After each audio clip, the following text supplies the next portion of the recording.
the light's a little funny here, isn't it? Well, anyway, it's lovely to share again.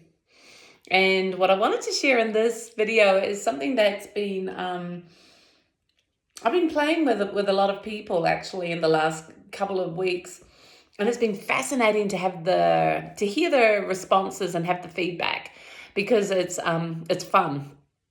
And what it is to see when we label things. What does that mean? Wow. How much do we actually label things? Um, um, you are annoying. That is hard. I can't do that. That's impossible. All of these things are labels, even the good things like you're amazing. But let's focus on kind of like the negative things or even just a curiosity to see what a label is.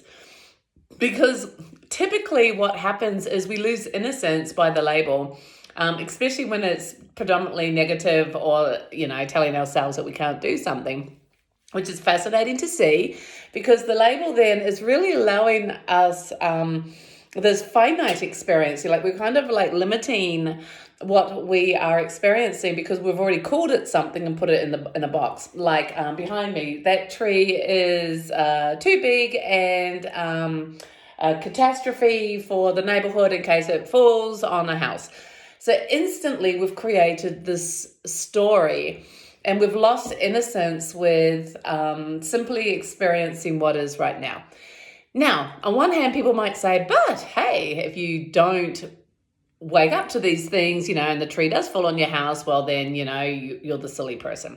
So it's not about that. It's what I'm talking about is just the curiosity to see how we label things and how it limits us, right?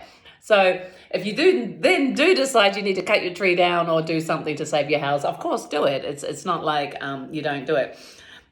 Not the point. The point is it's fascinating how we label things. You're annoying. There instantly isn't just the person or even that comment. What happens then is a whole story and dialogue around it. I can't be around you. I feel like this because of you. You have to change, otherwise I can't deal with it. Like this whole story starts to happen. That's the point. I even heard from a friend that was playing with the labeling or seeing the labels and removing them. And she realized that every year at a certain month, at a certain week, at a certain day, definitely was the anniversary of a catastrophe that had happened in her life. And for years, it was kind of like the depressing day, when she just had to shut herself away because of something that had happened. The week leading up to it was her preparing herself for this horrible anniversary and how she was going to cope. And even the months leading up to it was kind of like we're getting closer and closer to February or January or whenever it is. So, oh my gosh, I better prepare myself or make sure I'm okay. And fair enough, it's the anniversary of something bad that had happened to her. But she saw the label. She saw this whole story, this whole anticipation that she had to be upset, that she had to almost like celebrate the catastrophe in a negative sense, not celebrate yay, but celebrate as in like being depressed. I don't know how to word that.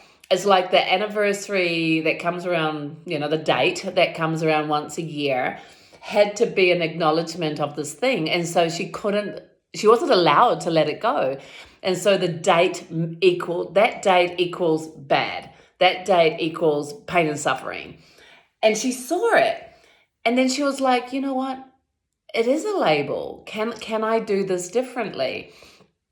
And so, but every time it came up, it wasn't like the anniversary had to be ignored, but it could be experienced differently. And what she got to see was she could actually now change her experience to one of celebration and love, recognizing all the good that had been in her life because of this person, this event, this thing, rather than what she had previously had as an annual grievance or horrible event, right?